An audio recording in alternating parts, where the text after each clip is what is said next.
Barcelona thought they were getting just another night of music. A city lit by sunsets over the Mediterranean. A crowd buzzing for a tour stop from two of the biggest names in the game, Kendrick Lamar and SZA. But your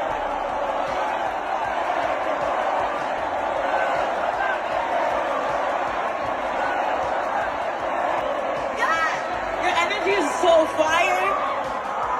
Can we say more? Nobody could have predicted what was about to happen. It started with a stage bathed in gold light. SZA stepping out in a flowing red dress, the kind of entrance that makes the whole arena forget how to breathe. She grabbed the mic, smiled at the thousands watching. And then, without warning, she spoke flawless Spanish. The crowd lost it. Fans were screaming, crying, throwing their hands in the air like they'd just seen a miracle. People who didn't even have tickets were gathering outside the venue, hearing the roar echo through the streets. Social media lit up instantly. SZA, I just spoke to us like she's from here. I'm shaking, but while the internet was busy melting over that moment, something else was brewing. Because Kendrick wasn't about to let the night belong to anyone but him. When his turn came, he didn't just perform, he ignited Barcelona. His set wasn't a show, it was a takeover. His verses hit harder, his delivery sharper, and the visuals behind him. Flames, literally licking the edges of the giant LED screens. And just when it felt like the energy couldn't climb any higher, Kendrick did something so unpredictable, so explosive, that people are calling this the greatest performance in Barcelona's history. But here's the thing. What happened after the show is what really has the world talking. And it might change everything for both Kendrick and SZA. Barcelona has always been a city that breathes art, rhythm, and fire. From the twisting Gothic streets to the neon-lit beach clubs, every corner pulses with energy.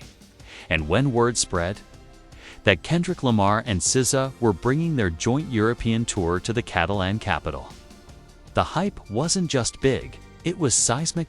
For weeks, the city had been gearing up. Posters of Kendrick's silhouette and SZA's glowing profile lined bus stops and metro stations. Spanish radio hosts hyped it like a championship match. Clubs themed entire nights around their music. And in the narrow alleyways of Elborn, street performers played acoustic covers of their hits, blending American rap with Spanish guitar. This wasn't just another tour stop. This was Barcelona, a city that doesn't just watch music, it lives it. And with two artists known for redefining the stage every time they step on it. Expectations were sky-high. But here's what made this night different. SZA and Kendrick had already been sending shockwaves through Europe. In Paris, Kendrick dropped a surprise verse that wasn't on the set list. In Berlin, SZA pulled a fan on stage and sang directly to them, bringing the arena to tears. And in Rome, the two performed a stripped-down acoustic version of a song fans didn't even know existed. Rumors started circulating online that Barcelona would be the night they broke the format. Fans on Twitter or X-claimed insiders had hinted at a special collaboration, something they'd never done before. Others said SZA had been spotted with a Spanish-language coach. Kendrick, meanwhile, had been seen filming with a local crew at an undisclosed location in the city. The tension built until the night of the show. By sunset, lines outside Palau Sant Jordi snaked around the block. Merch booths sold out hours before the gates opened. Inside, the stage glowed under deep gold lights, a massive curved LED wall towering over it. In the crowd, you could see jerseys from Barcelona FC, vintage Kendrick hoodies, and handmade SZA signs with glittering Spanish phrases like Te amamos SZA. Backstage, according to insider whispers, there was a different kind of energy. SZA was calm, collected, sipping tea and going over her opening cues. Kendrick, pacing, focused. A crew member claimed he barely spoke a word, just nodded when people approached him. Like he had something planned, the insider said. And then, The lights dimmed.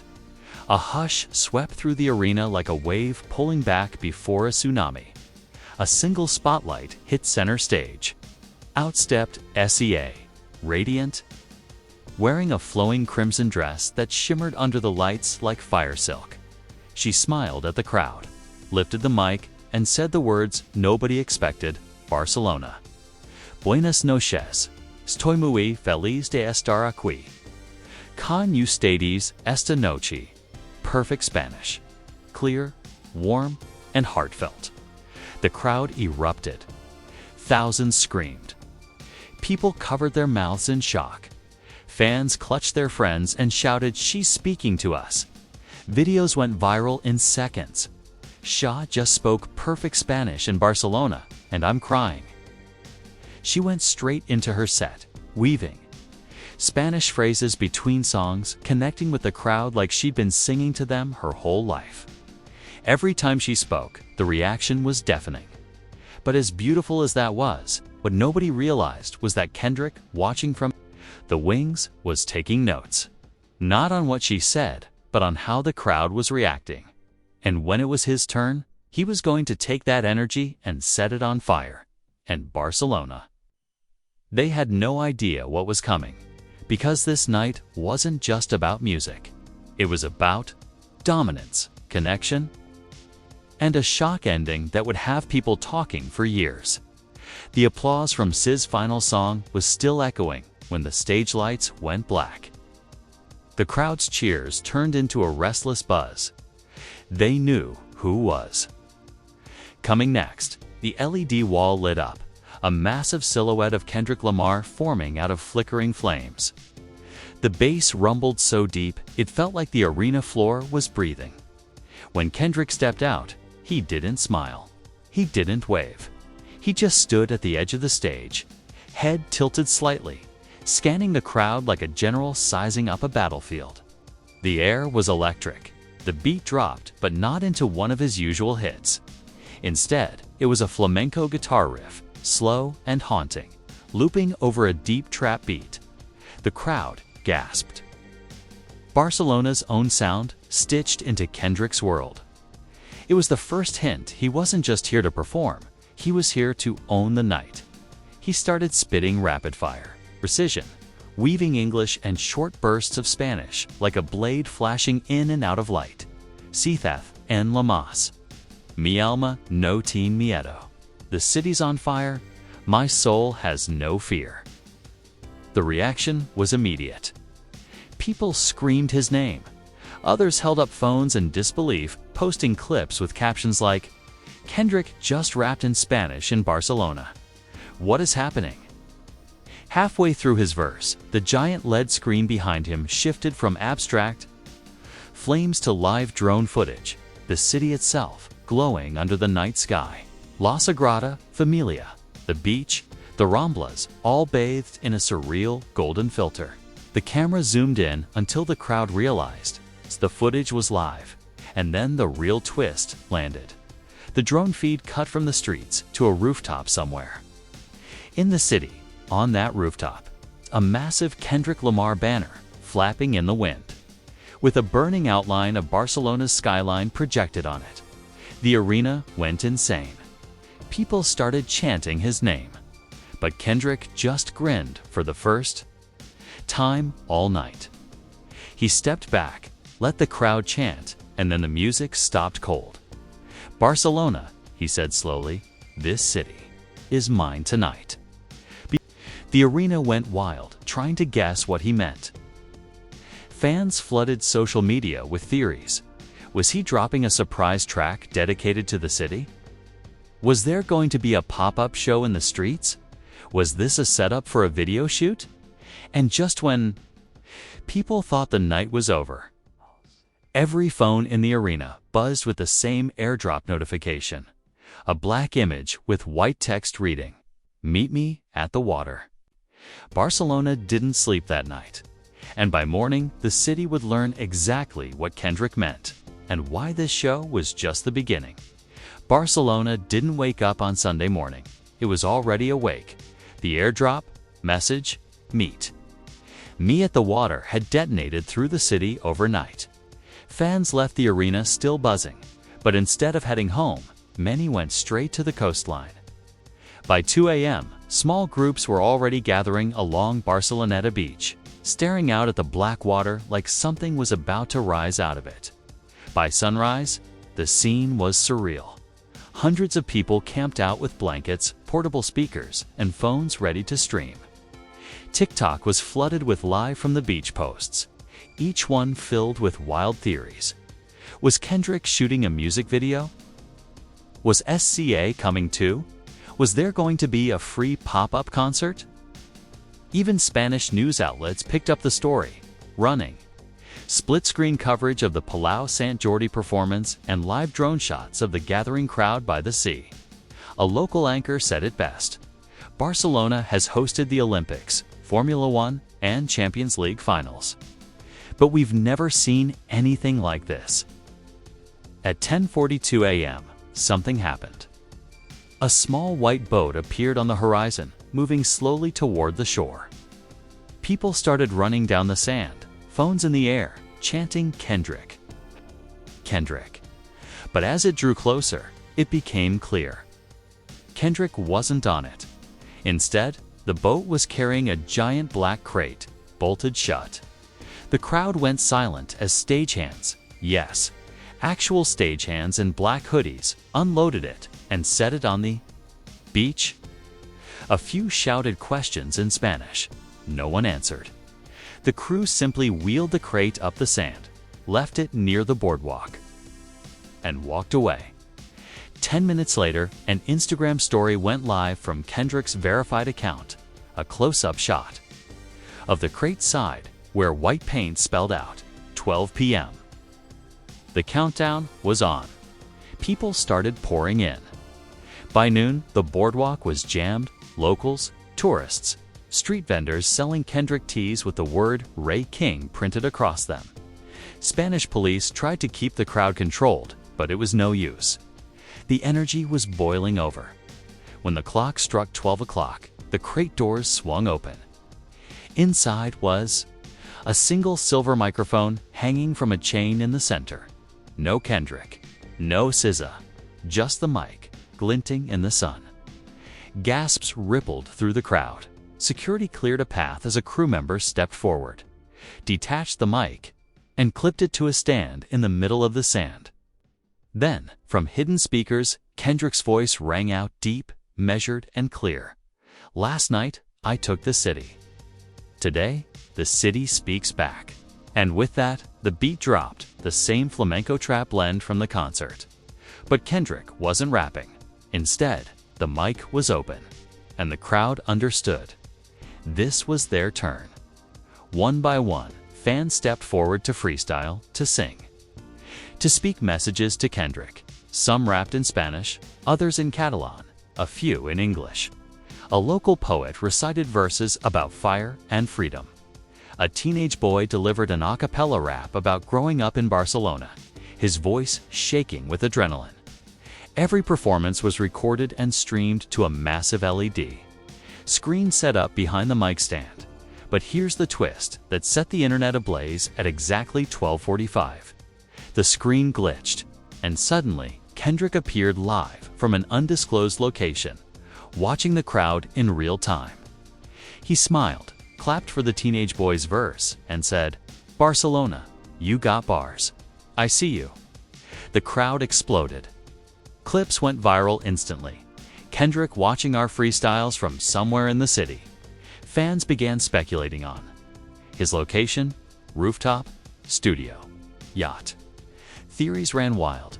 Then, just as suddenly, the feed cut to black. Words appeared, "Tonight, the final chapter. Underneath Montjuic Castle, 9 p.m.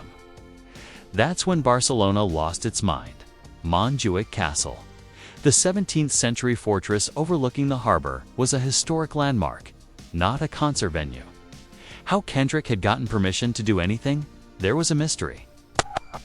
Within minutes, aerial shots of the castle began circulating online, showing crews setting up massive lighting rigs on the walls.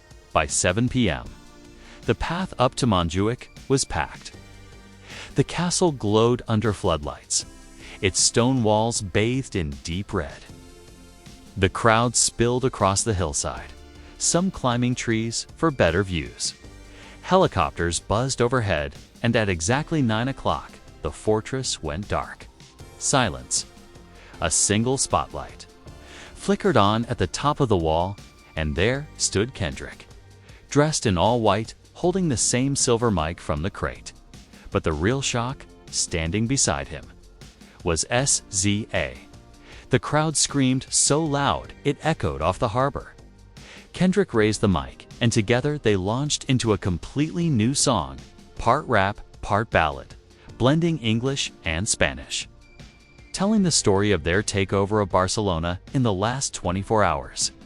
Behind them, on the castle wall, a massive projection played footage from the beach, the freestyles, the concert, and drone shots of the city at night. And then, halfway through the song, the screen switched to live footage of the crowd itself. Oh, thousands of faces lit up. Realizing they were part of the performance, the song ended with Kendrick holding the mic out toward the crowd, letting them chant the final words. Esta noche es nuestra. This night is ours. Fireworks erupted from the castle walls. The lights went out again. And when they came back on, Kendrick and SZA were gone. Only one thing remained, the silver mic. Hanging from a chain at the top of the castle gate, Barcelona woke up to a citywide hangover, not of alcohol, but adrenaline. From the beachfront, airdrop to the crate, from the open mic to the Montjuic coronation. The past 24 hours had turned the city into a living documentary. Now, the world wanted answers. And the world wanted sides. Spanish morning shows led with urgent lower thirds. Kendrick toma Barcelona. Kendrick takes Barcelona. Anchors rolled clips of the beach mic stand like it was breaking news from the parliament. One analyst called it the most elegant invasion in modern pop culture. Another scolded, "It's brilliant, and it's dangerous." Meanwhile, Catalan radio hosts were practically shouting, he didn't rent a venue, he rented the city. On X3 hashtags ruled the planet by sunrise. Hashtag Mike Del Mar, hashtag Castillo en Llamas, and hashtag Shana Spa GOL. A Barcelona poet tweeted at VERSOS del RAVAL, Anoche el Castillo Hablo. Why no fueron canones? Few on microfono. Last night the castle spoke, and it wasn't cannons. It was a microphone. Clips multiplied. The crate opening to reveal. The silver mic, the teenage boy's trembling verse. Kendrick clapping from a hidden feed. The castle projection turning the crowd into the final chorus. And that vanishing act, leaving the mic hanging like a relic at the gate. Every angle, every scream, every goosebump sliced, captioned. Devoured. The music industry panic room behind closed doors.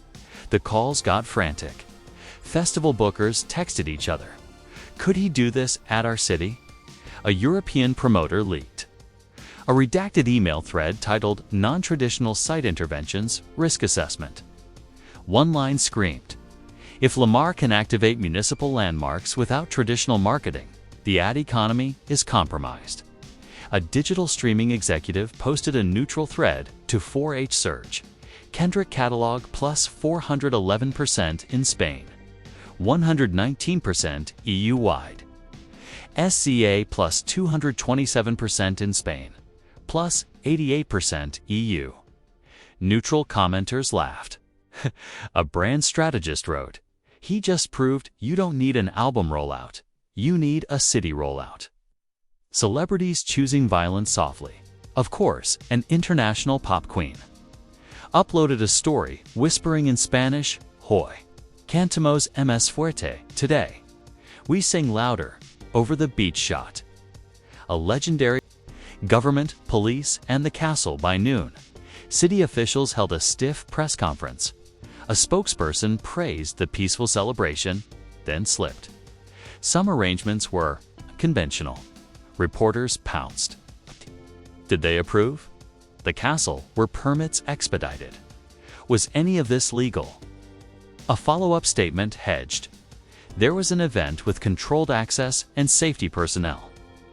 Translation: Barcelona embraced chaos and called it curated. The police chief dodged. Heat by posting crowd numbers. No significant incidents. But a leaked internal memo, of course, listed unsanctioned congregation risk and equipment placement at heritage site. A preservation group demanded answers about the mic chain on the gate. Historic structures are not music video. Props the internet responded with a 3-word hammer. They are now. The People's Edit, a fan-made supercut titled La Toma, The Taking Went Nuclear by Afternoon. It stitched SZA's Spanish, Kendrick's flamenco trap, The Beach, Mike, the teens verse, the castle projection, and the disappearing duo into a 7-minute short film that felt official. The final title card, Esta noche es nuestra.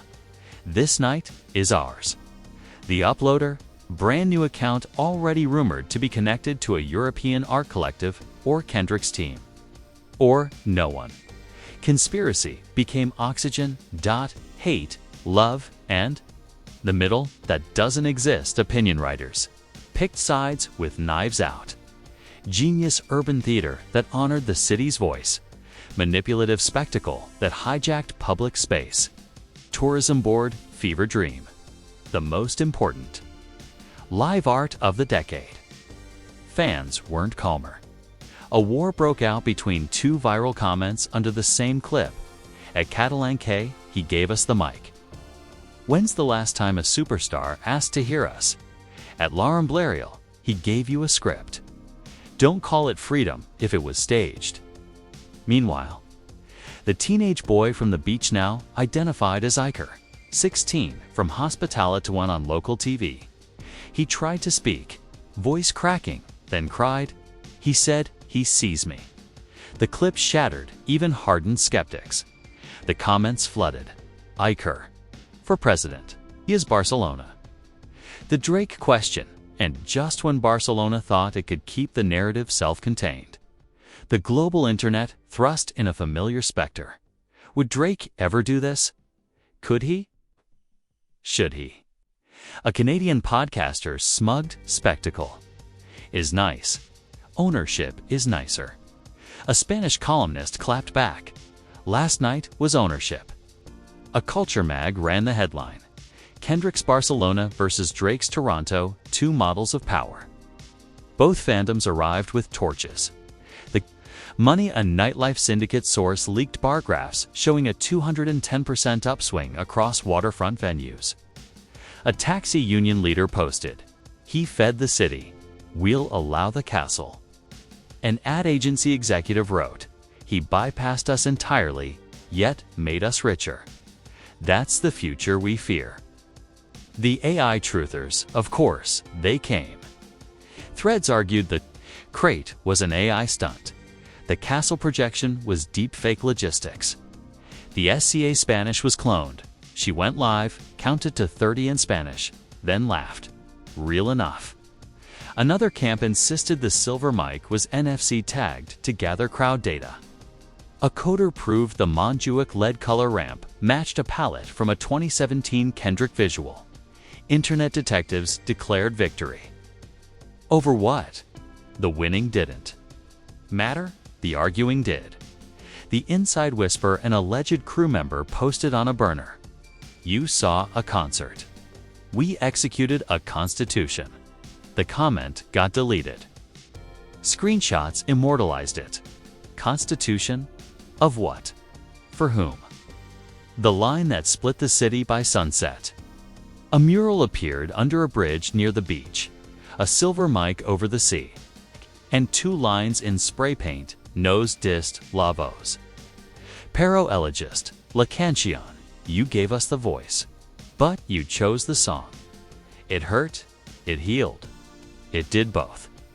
People took selfies, people argued, people cried, and somewhere between the love and the backlash, a rumor hardened into a drumbeat. The silver mic at the castle gate had been removed by dawn, not by officials, not by security.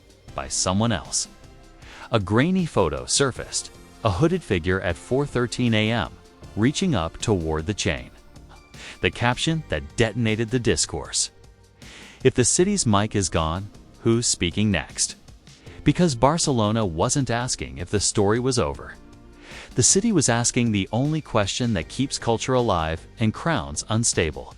Who holds the mic now?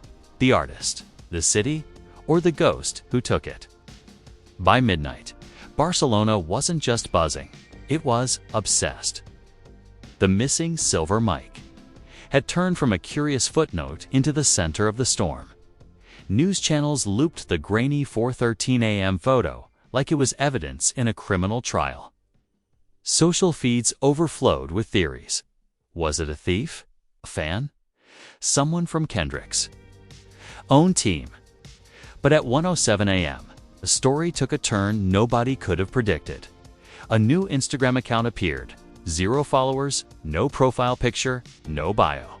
It posted a single 15-second video, shaky, low-lit, shot from inside what looked like an abandoned warehouse. In the middle of the frame, the silver mic dangling from the same chain, spinning slowly as if it had been hung there minutes ago. A deep, altered voice spoke over the hum of the room. The city's voice has been taken. Tomorrow, we decide who speaks.